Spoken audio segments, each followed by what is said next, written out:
Buffalo's defense, they're really more of a 4-down structure, whereas our defense is more odd structure. And so they just need to see it and you know, kind of have an idea of what they're getting ready to face. And there'll be a couple of concepts by them. They'll have some read-run stuff on offense that is part of their course. So just an intro to what they're going to do. But other than that, this is call what we are comfortable with, where we can really let these guys cut it loose. You know, plays that they know by heart.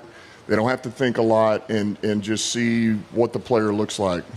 How important was Saturday, not only to get the guys in the forward field, maybe some of the guys that hadn't been there before, but you guys as a coaching staff too, the communication part of it, the headphones, all that kind of stuff just leading into it. How important is that heading into that first preseason meeting? Yeah, it's important. You know, it's important to at least begin working out the kinks and solving some of the problems that you don't know are quite there yet, you know. And there was already a couple of things that popped up just as it pertained to the headsets, like who's on with who and how do I get in communication with this coach and so it's always good to do that. And then between, you know, even the play caller and, you know, A-Lin and Golf and that communication and hearing it and, you know, are we getting a clear line and so just, yeah, it's good. And then it just gets some of those guys under the lights. I alluded to this the other day, to be able to, you know, it's a change in scenery and it's a little bit more, it's not game-like, but yet there's a little bit more pressure that gets put on you. And you kind of see some guys that responded positively and negatively when put in that situation, and you got to find those out, you know.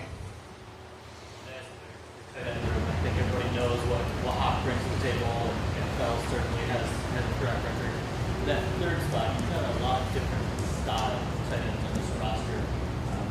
Charlie, T has been showing a few things lately, and obviously you talked about LZ. But what are you looking for stylistically from that tight end 3 spot, and could it be even more space? Yeah, well, I think really ultimately what you need a guy who you know is smart enough and versatile enough to handle both duties, both jobs if something happens to one of your guys, you know, whether that be, you know, Hawkinson's kind of the jack of all trades, but he's certainly has the ability to separate in the pass game, and he can get open.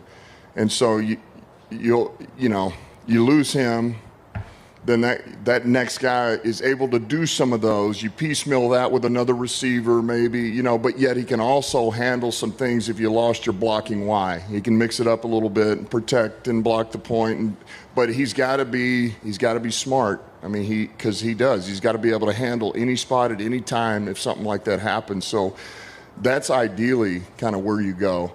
I think it's a pretty good room. It's young. It's really young, and you brought up, you know, Mac. Look, Mac's doing some good stuff, and I told Mac this morning, I'm like, man, you're growing as a tight end. You got to help us on special teams, and he's growing. But I'm like, man, astronomically, you have to improve. Like, this thing's got to come in a hurry, and he knows that, and he's been working at it.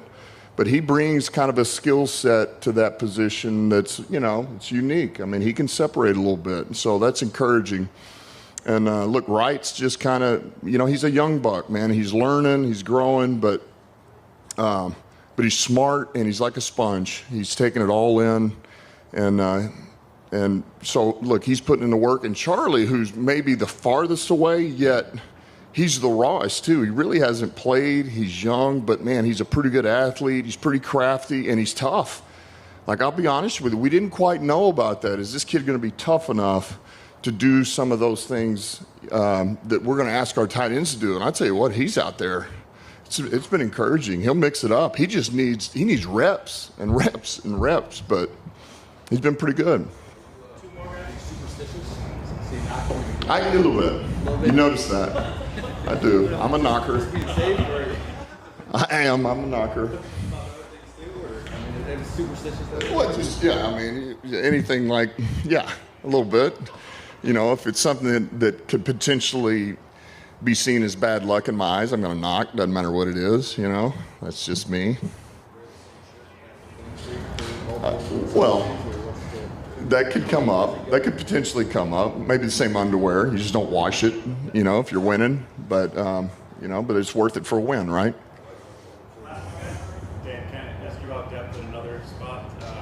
Cornerback, just how you're feeling with the guys you have there, and then there's an update on Quentin Dunbar. I know you said he had a personal situation. Yeah, I'd start with Q. Look, Q's still, he's out with personal issues, but he's communicating. We know where he's at. We know what's going on, and we're thinking about him. And but as far as, look, Amani, I told Amani this morning, and I got to be careful giving too much sugar, so it doesn't rot his teeth out. But he is just kind of quietly different than everybody else, and I mean this in a really good way. He's just coming on, and he's just growing, and he's just getting better, and he's getting more confident. He's more comfortable, and I feel like he's in a really good place right now.